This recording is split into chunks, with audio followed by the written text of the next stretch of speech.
अपने पास रखिए। हम किसी के साथ जन सुराज 243 सीट लड़ेगा, 242 नहीं। आपने कहा कि गठबंधन इसका राजनीति, हम आपको एक उदाहरण दे देते हैं। आपकी इतनी राजनीतिक समझ हमको नहीं है, लेकिन एक छोटा सा आपको उदाहरण दे देते हैं। बंगाल में जब चुनाव हुआ, उसके साथ साथ असम में भी चुनाव हुआ। बंगाल में आप जैसे साथियों ने आकर मुझे कहा कि प्रशांत जी, भाजपा को अगर रोकना है तो लेफ्ट और कांग्रेस को साथ में लीजिए। आपने बिहार में जैसे महागठबंधन बनाया था वैसे बनाइए, तभी भाजपा को रोक पाएंगे। दीदी भी तैयार हो गई थी, लेफ्ट को छोड़ो, कांग्रेस को लेकर हम लोग गठबंधन बना लेंगे। हमने उसको नहीं होने दिया,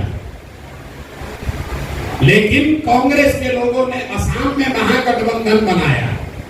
बदरुद्दीन जी और सारे लोग साथ में आए। नतीजे क्या आए?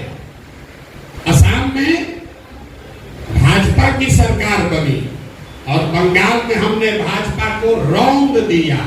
कांग्रेस और लेफ्ट को जीरो सीट लाए, जीरो। अब इस पर आ रहे हैं, ताली आप बजाइएगा।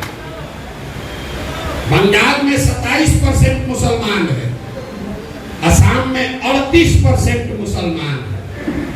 38% आबादी वाले असम को आपके राहुल गांधी महागठबंधन बनाकर नहीं जीत पाए, और 27% मुसलमानों वाले बंगाल को हम 48% वोट लाकर जीते हैं।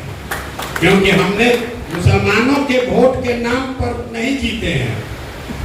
हमारा फॉर्मूला है minority of majority and majority of minority. मतलब 2/3 मुसलमान और 1/3 हिंदू, अगर इसको साथ ले लोगे तो आपको वोट मिलेगा 40-45%। और अगर सब मुसलमान का वोट लेने के लिए गठबंधन बनाइएगा तो मुसलमान का वोट तो पूरा मिल जाएगा, लेकिन हिंदू का वोट छटक जाएगा। तो बंगाल में हमने 1/3 मुसलमानों का वोट बंटने दिया। आपको कैमरे पर कह रहे हैं, यहाँ आप ओवैसी जी से घबराते हैं, वहां आईएसएफ लड़ा, कांग्रेस लड़ी, लेफ्ट लड़ा, तीनों गठबंधन में थे। मीडिया ने लिखा मुसलमानों का वोट बट रहा है। हमको खुशी हुआ, बढ़िया है, बटने दो। मुसलमान का 1/3 वोट गया उधर, लेकिन 2/3 वोट रहा टीएमसी के साथ और 1/3 हिंदुओं का वोट हमको मिल गया। 1/3 मुसलमान का वोट गया तो हमारा नुकसान हुआ 5% का, और 1/3 हिंदू आया तो वोट मिला 21%। तो 5 दिए और 21 लिए, वोट आया 48%। फॉर्मूला मत लगाइए। जैसे ही सोचिएगा कि सब मुसलमान का वोट इकट्ठा कर ले, तो सामने वाला हाथ में चूड़ी पहन के नहीं बैठा है, वो भी ये कहता है कि अरे भाई सब मुसलमान एक हो गया है, अब तुम लोग भी एक हो जाओ, तो फिर हार जाइएगा। बिहार में जो लोग भाजपा को वोट दे रहे हैं, वो क्यों दे रहे हैं? वो भाजपाई नहीं है। आप लालू जी को वोट क्यों देते हैं? भाजपा के डर से देते हैं। वैसे ही बिहार में भाजपा को जो लोग वोट दे रहा है, उसमें ज्यादातर लोग भाजपाई नहीं है, वो लालू जी के डर से उसको वोट देता है। अगर हम लालू जी से गठबंधन करेंगे कांग्रेस से, तो सारा लोग फिर लालू के डर से भाजपा को वोट दे देगा।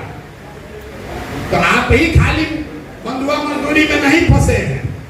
यहाँ का सवर्ण समाज, यहाँ का अति पिछड़ा समाज, वो भी इसी डर से बैठा है। जितना डर आपको भाजपा से लग रहा है, उतना ही डर उसको लालू जी से लगता है। तो दोनों का डर खत्म हो, इसके लिए जरूरी है कि तीसरा विकल्प बनाया जाए, ताकि कोई किसी से न डरे, योग्यता के आधार पर वोट पड़े।